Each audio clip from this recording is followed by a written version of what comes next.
नमस्कार, मैं मनोज सिंह वाघेला। आज मैं आपको प्रकृति के बारे में कुछ बताना चाहता हूँ। ऑक्सीजन यानी प्राणवायु, यानी वो हवा जो हमारी जिंदगी हो।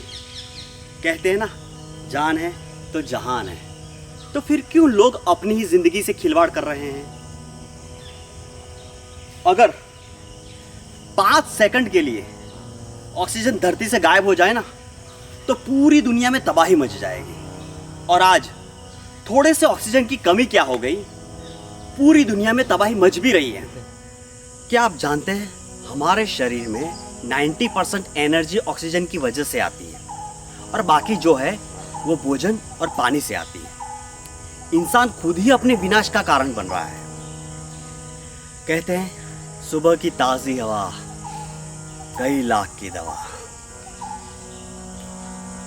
जब तक ऑक्सीजन फ्री में मिल रहा था, तब तक उसकी कोई वैल्यू नहीं थी। और आज जब लाखों रुपए में ऑक्सीजन बिक रहा है, तब भी इंसान समझ नहीं पा रहा है।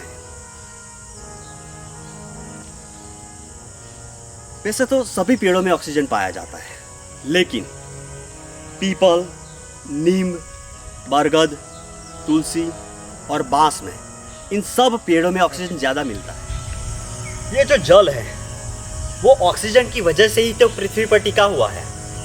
अगर जल में ऑक्सीजन ही ना रहे तो ये भाप बनकर आसमान में उड़ जाएगा। ऑक्सीजन की कमी से बहुत सारी बीमारियां होती हैं। ऑक्सीजन के बिना जीवन का कोई अस्तित्व नहीं है।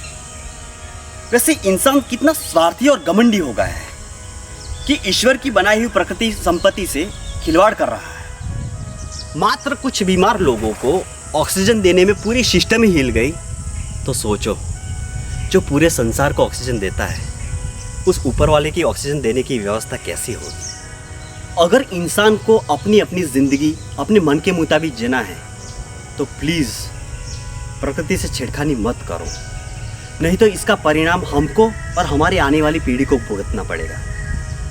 तो आओ हम सब मिलकर उस ऊपर वाले का धन्यवाद करें और अधिक से अधिक पेड़ पौधे लगाएं और इस प्रकृति को फिर से शुद्ध और स्वच्छ बनाएं।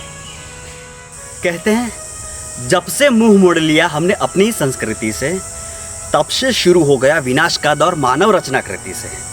अगर बच जाता ये इंसान, अगर बच जाता ये इंसान जो खिलवाड़ न करता प्रकृति से। धन्यवाद।